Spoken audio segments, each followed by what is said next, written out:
Thank you, Mr. Chairman. Mr. Secretary, I appreciate you being here. As you've highlighted concerns about the potential for unfair treatment of American tech companies in the EU, which could potentially force them to make costly operational changes, can you share with us some of the steps the U.S. government's taking to promote a level playing field and prevent discriminatory practices like excessive fines and forced business model changes under regulations like their Digital Markets Act? This is a key topic for us in our trade negotiations with the European Union. We have a huge trade deficit in goods with the European Union, $235 billion. So they're just getting great advantage of us. And so part of our reciprocity is they also attack our great technology companies because they don't have them. So they write these bills, but basically they could just write America in the bill because they're only attacking great American companies. And it is the Trump administration's view that that is unacceptable. That if you want to have a trade deal with us, you're going to take your foot off of the necks of the great American companies and treat them with respect, especially if you're taking this much advantage from us. So we are looking at that as a one combined way of thinking, and that's why we get calls from American companies that say, thank God someone is finally looking out for us. Can you elaborate on what steps the U.S. would take if the EU tries to regulate American AI through DMA or other regulatory means? I think the president has made it clear that he views trade and that they have a $235 billion trade surplus with us. And he will say, well, if you're going to treat us poorly, we're going to treat you poorly.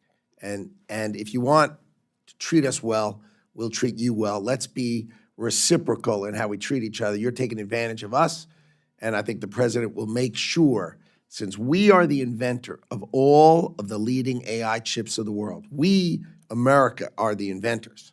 We create it all.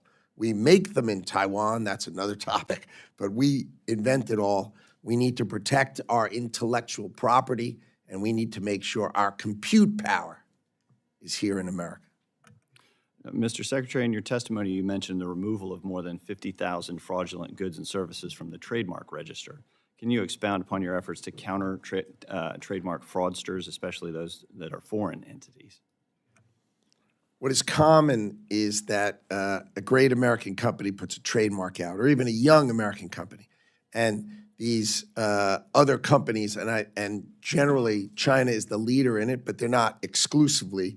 They then file thousands of trademarks, modifying it slightly all around it and sort of circle you and use our laws against us. And so the idea is for us to bring technology to the patent office, find them all, and get rid of them so that we can protect our American companies' trademarks and make it proper instead of being sort of surrounded by these AI-created trademarks. And that's the technology we're bringing to the patent office. The Commerce Department is going to be so much more technologically capable when we are done with this administration. You won't be able to recognize it as compared to what was there before. Let me ask you about the BEAD program. Yesterday, you told our Senate colleagues that states must choose the cheapest option under the BEAD program. Under the previous administration, we know mismanagement and misguided attempts at policy outcomes like rate regulation significantly slowed the implementation of that program. Can you comment as to what steps you're taking to deliver on what the previous president was unable to do, and can you clarify how you define cheapest option?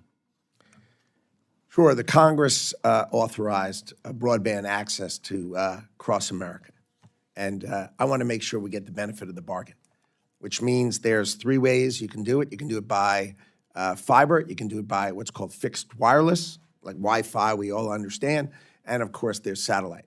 Whichever is the most efficient option to get somebody broadband, that should be the only rule. Let's have the outcome be the determiner. And if it's a tie, then of course we don't care at all which one you pick. But don't run fiber. They had proposals where they were running $100,000 fiber to a house that was appraised at $100,000.